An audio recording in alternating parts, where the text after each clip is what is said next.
Content monetisation ছেটআপটো চাওক কেনেকৈ আপোনালোকে কৰিব। এইটো চাওক ছেটআপ দাদাৰ আহিছে। এই দাদাৰ চাওক দাদা আপোনাৰ নাম কি দাদা? নিপন ৰয়। নিপন ৰয়।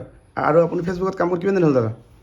মোটামুটি 6 মাহমান। 6 মাহ হ'ল। আৰু মোক লগ পাই কিনে মোটামুটি এনেকাই হ'ল আৰু 4-5 মাহমান। ডিষ্ট্ৰিক্ট ধুবুৰী পৰে আপোনাৰ? ধুবুৰী পৰে। আৰু লগত কোন আহিছে? এইটো মোৰ ভাইটি। ভাইটি কি নাম আছিল? বাপন ৰায়। বাপন ৰায়। আপুনি ফেচবুকত কাম কৰে? কৰি আছোঁ। হয় ঠিক আছে, অলপ পিছত আপোনাৰটো চাই দি আছোঁ।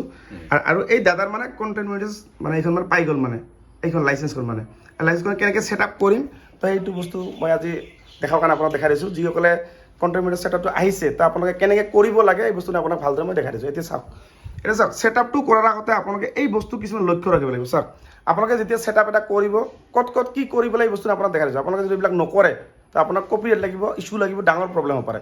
গতিকে ছেটআপটো নকৰাৰ আগত কি কৰিব লাগে এই বস্তুখিনি আপোনাক দেখাই দিছোঁ। 1 নম্বৰ কাম চাওক, এতিয়া মই এইটো ডাটাটো মই বেক কৰিলোঁ প্ৰফাইলটো। চাওক বেক কৰাৰ পিছত মই কি যাম আপোনালোকক সকলোক আগতে মই জনাই দিছোঁ।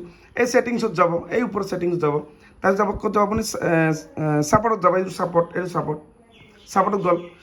ছাপৰ্ট ইনবক্স এইটো ক্লিক কৰিব আপুনি, ছাপৰ্ট ইনবক্স। তাৰপিছত চাব ইয়ৰ এলাৰ্টত যাব। ইয়াত চাব ন' ভাইলেশ্যন। এইটো মানে কোনো ধৰণৰ প্ৰব্লেম নাই, আপোনাৰ প্ৰফাইলত মানে কোনো বেমাৰ নাই, বুজিছে? এতিয়া মই চাওক এইটো বেক কৰিলোঁ।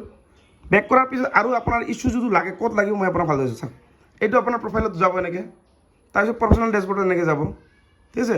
যোৱাৰ পিছত এই যে নিপন ৰায় এই দাদাজনৰ নাম, ধৰক আপোনাৰতো নিপন ৰায় আৰু প্ৰফাইলটো আপোনাৰ প্ৰফাইল না। গতিকে এই দাদাজনৰ চাওক এই ইয়াতে নিপন ৰায় যদি ইছ্যু লাগে ইয়াত ইছ্যু লাগিব, এইটোত এই দুটা বস্তু ঠিক থাকিলে আপোনাৰ মোটামুটি ঠিক। আৰু এটা বস্তু আছে মই দেখাইছোঁ, এই ওপৰত চাওক এনেকৈ যাব মনিটাইজেশ্যন, এই মনি ক্লিক কৰিব। ওপৰত চাওক ইয়াৰ প্ৰফাইল ইজ আৰ্নিং মানি, এই তিনিটা, ঠিক আছে? আৰ্নিং মানি। আৰু এইবিলাক চাওক এক্সেছ টু টুলছ, এইবিলাক চাওক। যদি এইবিলাক কৰে কি কৰিব লাগে মই বস্তুটো ভালদৰে, এইটো গ্ৰীণ টিক মাৰ্ক যদি থাকে কোনো অসুবিধা নাই, ঠিক আছে? চাওক এইবিলাক মোটামুটি খোল খাইছে, ছাবস্ক্ৰিপশ্যন খোল খাইছে, ষ্টাৰ খোল খাইছে। এতিয়া এই ছেটআপটো মই কৰিম, কণ্টেণ্ট মনিটাইজেশ্যনৰ ভিতৰত ছেটআপটো আপোনাক ক'ত বিচাৰি পাব। চাওক যিসকলে পোৱা নাই, মানে আপোনালোকে যদি পোৱা নাই এইখন, তেনেহ'লে আপোনাৰ কেনেকৈ থাকিব সেইটো বেলেগ ধৰণৰ থাকিব। যেতিয়া আপোনাৰ কণ্টেণ্ট মনিটাইজেশ্যন ছেটআপটো যেতিয়া আহিব, এইটো ছেটআপ ডাইৰেক্ট লিখা থাকিব। এইটো কেনেকৈ থাকিব মই ভালদৰে দেখাইছোঁ।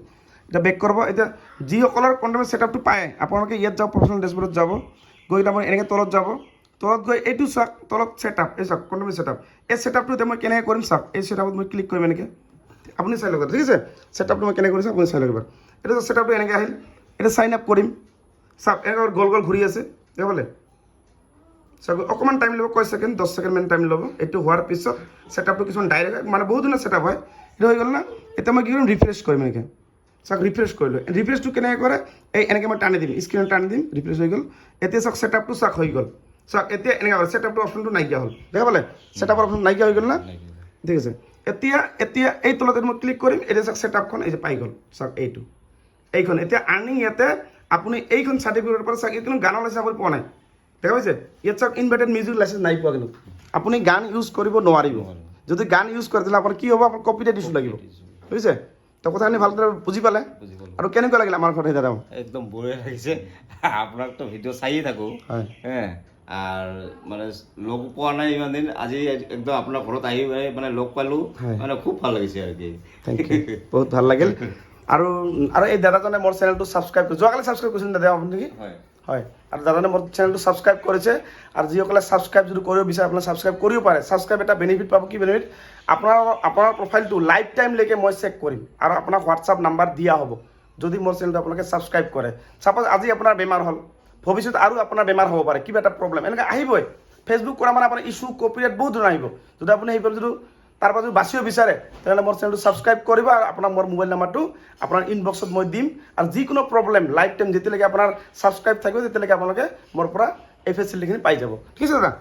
ভাল লাগিল লগ পাই কিনে। আৰু আপোনাৰতো কোনো অসুবিধা নাই, বহুত ভাল হয় নহয়? নমস্কাৰ। অ'কে, ঠিক আছে দাদা। কিবা ক'ব নেকি অকণমান? আৰু মোক লগ পাই কেনেকৈ লাগিল?